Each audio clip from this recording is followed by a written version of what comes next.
Hello guys, Pandya ஸ்டோர்ஸில் பெரிய ஒரு பிரச்சனைக்கு ஆளாயிட்டாங்க மீனான்னு சொல்லலாம். மீனாவால் தான் கோமதி வீட்டை விட்டு போகிறாங்க என்ற மாதிரி ஒரு பழியை மீனா மேலே போடுறாங்க. யாருன்னு சொன்னால் அவங்களோட ஹஸ்பண்ட். இப்போ என்ன நடக்குதுன்னு சொன்னால் கோமதி வீட்டை விட்டு போகிறாங்க. போகும்போது பாண்டியன் மறிக்கிறாங்க. இங்கே பாரு, போகாத, நீ தேவையில்லாமல் நாடகம் ஆடினதெல்லாம் காணும். இந்த வீட்டில் ஒவ்வொருத்தருக்கும் ஒவ்வொரு பிரச்சனை இருக்குது, ஒவ்வொரு தேவைகள் இருக்குது. எல்லாருமே வேலைக்கு போகிறவங்க. இங்கே பாரு, அரசி கூட படிக்க போகிறவ, நீ தான் ஒருத்தி வீட்டில் இருக்கிற நீ. அதனால் நாடகம் ஆடிட்டே இருக்கலாம். மற்றவங்க எல்லாரும் தன்னுடைய வேலையை விட்டுட்டு உன்னையே பார்த்துட்டு இருப்பாங்கன்னு நினைக்காத. இந்த மாதிரி நடிக்கிறதையெல்லாம் நிப்பாட்டு என்ற மாதிரி சொல்கிறாங்க. என்னது, நான் உங்களில் இருக்கிற பாசத்தில் உங்களோட பேச வந்தால் அதெல்லாம் உங்களுக்கு நடிப்பாக தெரியுதா? அதுக்கும் அப்படின்னு சொன்னால் நான் ஹாஸ்பிட்டலில் போய் இந்த மாதிரி உடம்புக்கு முடியாமல் இருந்ததெல்லாம் நடிப்புன்னு தெரியுதா உங்களுக்கு? இவ்வளவு தான் நீங்கள் என்ன வச்சு புரிஞ்சு கொண்டதான்ற மாதிரி சொல்கிறாங்க. இப்படி சொல்லும்போது சரவணன் சொல்கிறாங்க, அம்மா அப்படியெல்லாம் சொல்லலைம்மா, ஹாஸ்பிட்டலுக்கு என்னமோ நீ ஏலாமல் போனதெல்லாம் உண்மைதான், அதை பற்றியெல்லாம் அப்பா பேசலை. அப்பா அதாவது கொஞ்ச நாளாகவே நீ அப்பா பேசணுமென்றதுக்காக நடிச்சிட்டு இருந்தே இல்லையா, அதை பற்றி தான் சொல்கிறாரு, மற்றபடி எதுவும் இல்லை என்ற மாதிரி சொல்கிறாங்க. இப்படி சொல்லும்போது பாண்டியன் சொல்லுங்கடே, சரவணா இவளோட பேசிட்டு சும்மா தேவையில்லாமல் நேரத்தை போக்காட்டிகிட்டு இருக்கம்மா, வாடா கடைக்கு போகலாம். ஏற்கனவே ஒரு நாள் ஃபுல்லாகவே கடை திறக்கலை.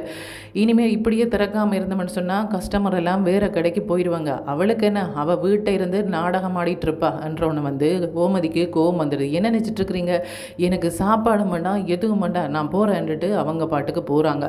போகும்போது அவங்க அம்மா போய் மறைக்கிறாங்க. என்னம்மா கோமதி இப்படி பண்ணலாமா? அந்த வீட்டில் என்னுடைய பசங்க என்னை திறத்துறாங்கன்ட்டு இங்கே இருந்தா நீயுமே விட்டுட்டு போனால் என்னை யாரம்மா பார்க்குறது?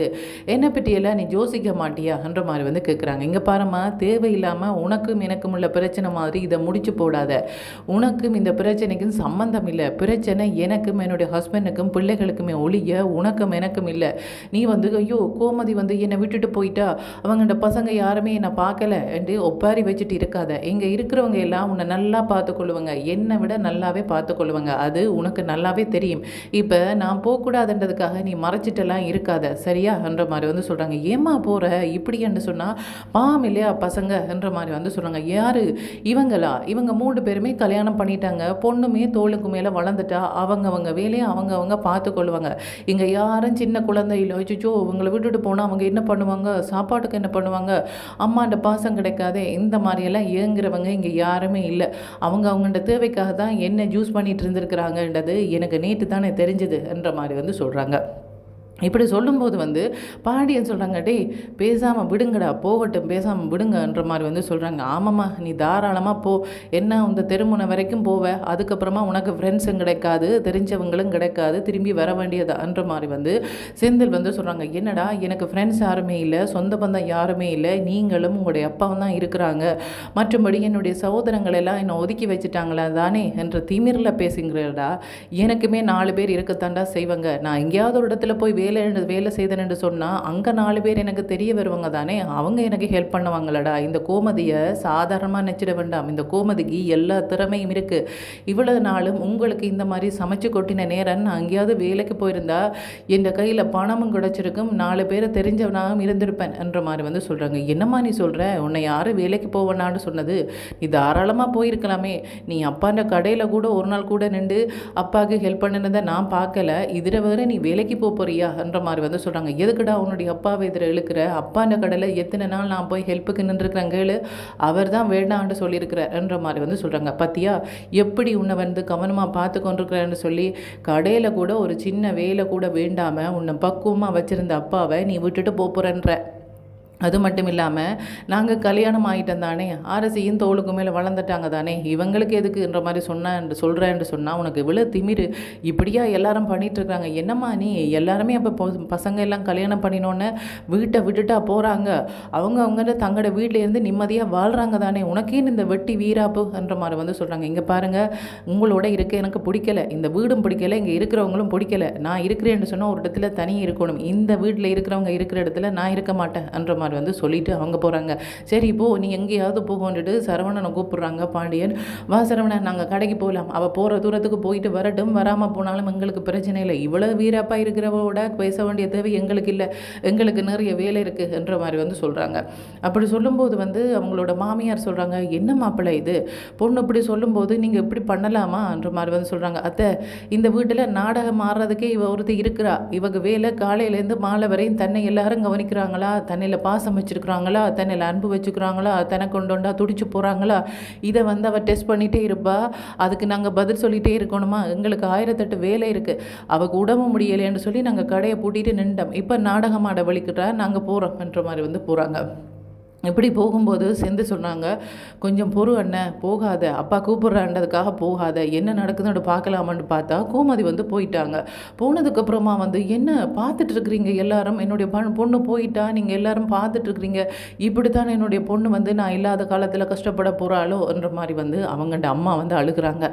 சரி என்று சொல்லி சரவணனும் அதே மாதிரி வந்து செந்திலும் வந்து அவங்கள்ட அம்மா தேடி போகும்போது கதிர் வந்து மறைக்கிறாங்க. எங்கே போகிறீங்க, ஒன்றும் போக தேவையில்லை, இங்கே வந்து எங்களை விட முக்கியமாக ஒருத்தங்க இருக்கிறாங்க இல்லையா, இந்த பிரச்சனைக்கு காரணம் நாங்களா, இல்லையே, எங்களால் தான் அம்மா வீட்டை விட்டு வெளியில் போகிறாங்களா, இல்லையே, நாங்கள் ஏதாவது அம்மாட்ட கேட்டோமா, இல்லையே, இந்த பிரச்சனைக்கு முக்கிய காரணமே அப்பா தான், அவங்க தான் வந்து அந்த அரசின் எங்களோட கல்யாண விஷயத்தில் வந்து அவங்களோட சகோதரங்கள் சொன்ன பிரச்சனையால் அப்பா தான் வந்து அவங்களோட கோவிச்சாங்க. அம்மா மன்னிப்பு கேட்டதுக்கப்புறம், இல்லை நீ இப்படி பண்ணியிருக்கக்கூடாது, அப்படி பண்ணியிருக்கக்கூடாதுன்னு வீம்பா நின்ற, இன்றைக்கு வந்து அவர் எதுவும் தெரியாத மாதிரி வந்து நிற்கிறாரு, இந்த பிரச்சனைக்கெல்லாம் மூல காரணம் அவர் தானே, அவரே போய் கூட்டிகிட்டு வரட்டும், கூட்டிகிட்டு வராட்டிக்கு இருக்கட்டுக்கும், அதுக்கப்புறமா எங்களை வந்து எங்கே உன்னுடைய அம்மா தேடி பார்த்தீங்களாண்டெல்லாம் எங்களை கேட்க வேண்டாம், நாங்கள் கெஞ்சுற அளவுக்கு கெஞ்சிட்டோம், ஆனால் அவள் இப்படி வீராப்பா போகிறதுக்கு காரணம் இவர் தான், அதனால் இவரே போய் தரட்டும், வாங்கடா நாங்கள் எங்களோட வேலையை பார்க்கலாம்ன்ற மாதிரி வந்து சொல்கிறாங்க.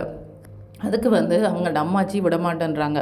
உங்களுடைய அப்பா தேடி போகட்டுக்கும், ஆனால் நீங்கள் எங்கேயும் போக வேண்டாம், கோமதி போகும் வரை நீங்கள் போக வேண்டாம், நான் இங்கே தனியாக நிற்க மாட்டேன் என்ற மாதிரி வந்து சொல்லுவாங்க. சரி, நாங்கள் எங்கேயும் போகலை, ஆனால் அம்மா தேடி போக மாட்டோம், அவள் நாங்கள் போனாலுமே வரமாட்டா, அவள் போகிறதுக்கு காரணமே அப்பா தான், அப்பா வந்து தனக்கு பின்னாடி வர வைக்கணுமெண்டதுக்கு தான் நம்ம போகிறான்ற மாதிரி வந்து சொல்கிறாங்க. சரி என்று பாண்டியன் என்ன சொல்கிறாங்கன்னு சொன்னால், சரி இது வரைக்கும் தானே போயிருப்பாள், போய் கூட்டிகிட்டு வரன்னுட்டு அவங்க போனால் அவங்கள காணையில் அவங்க தூரத்துக்கு போயிட்டாங்க. பாண்டியன் ஒரு ஆட்டோ பிடிச்சி போகிறாங்க, எங்கேயோ தூரத்தில் நடந்து போகிறத கண்டோனே, கோமதி என்ன விளையாட்டா நினச்சிட்டு இருக்கிறியா, ஊரில் இருக்கிறவங்க எல்லாம் பார்க்குறாங்க, கேலி பண்ணுறாங்க, என்ன நினச்சிட்டு இருக்கிற, எங்களுக்கு வேலை இருக்குது கோமதி, இந்த மாதிரியெல்லாம் விளையாடிட்டு இருக்கிறக்கு நீ என்ன சின்ன பசங்களா, நீயே இப்படி இருந்தால் வீட்டில் இருக்கிறவங்க எப்படி இருப்பாங்க, என்ன பண்ணிட்டு இருக்கிறவா, சீக்கிரமாக வீட்டுக்கு போகலாம்னு சொல்லும்போது, இங்கே பாருங்கள், உங்களோட வீட்டுக்கு திரும்பி வர்றதுக்கெல்லாம் நான் வரலை, நான் வீட்டை விட்டு நிரந்தரமாக போகிறதுக்கு தான் வந்திருக்கிறேன், உங்களுக்கு விருப்பம்டா போங்க, இல்லைன்னு சொன்னால் நீ இங்கே எங்கேயாவது போகணும்னு நினச்சாலும் போங்க, ஆனால் அந்த வீட்டுக்கு நான் வரமாட்டேன், நான் இப்போ போகிறது ஒரு வேலை தேடி தான் போகிறேன், எனக்கு ஒரு வேலை கிடைச்சா போதும், அதுக்கப்புறமா என்னுடைய வேலையை நான் பார்ப்பேன், மற்றவங்களோட பணமோ நகையோ காணியோ வீடோ எதுவும் எனக்கு தேவையில்லை, ஆளாளுக்கு ஒவ்வொரு விஷயம் பேசிகிட்டு இருப்பீங்க, அதெல்லாம் கேட்டுட்டு வீட்டில் இருந்து அழுதுட்டு இருக்கிறதா எனக்கு வேலையா, எனக்கு அதெல்லாம் தேவையில்லை, உங்களுக்கு தானே 1008 வேலை இருக்குன்னு சொன்னீங்களே, உங்களோட 1008 வேலையை போய் பார்க்க வேண்டியதானே, எதுக்கு எனக்கு பின்னாடி வந்துட்டு இருக்கிறீங்க, நான் கேட்டேன் அவரை சொல்லி என்ற மாதிரி வந்து சொல்கிறாங்க. இங்கே பாரு, பசங்க சொல்கிறாங்க உனக்கும் எனக்கு தான் பிரச்சனை, நான் தான் போய் கூட்டிகிட்டு வரணும்னு சொல்லி, நான் ஒன்றும் ஆசைப்பட்டு வரலை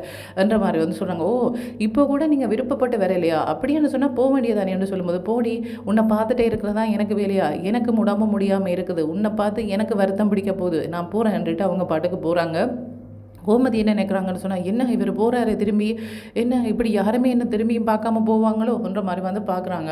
அதுக்கப்புறமா பாண்டியனை சந்தித்து ஒருத்தவங்க சொல்கிறாங்க, என்ன பாண்டியா, உன்னுடைய பொண்டாட்டி வந்து உன்னோட கோவிச்சிட்டு போகிறாங்கன்னு சொன்னால் அப்படியே விட்டுட்டு இருக்கிறதா, தோளுக்கு மேலே வளர்ந்த பசங்க எல்லாம் வீட்டில் இருக்கும்போது நீங்கள் இப்படியா சண்டை பிடிப்பீங்க, ரோட்டில் வந்து இப்படியா சண்டை பிடிக்கிறது, ஏதோ புதுசாக கல்யாணமானவங்க ஏதோ அவங்களுக்கு புரிந்துணர்வு இல்லாமல் சண்டை பிடிக்கிறாங்கன்னு பார்த்தா, ஆனால் நீங்கள் வயசான நேரத்தில் இப்படியா வந்து சண்டை பிடிச்சிட்டு இருந்தால் எப்படி, நீங்கள் தானே பசங்களுக்கு வந்து புத்தி சொல்லணும், அப்படி இருக்கும்போது அவங்கள்ட கண்ணுக்கு முன்னாலே நீங்கள் எப்படி சண்டை பிடிச்சிட்டு இருந்தால் அவங்கள்ட வாழ்க்கை என்ன ஆகிறது என்ற மாதிரி வந்து சொல்கிறாங்க.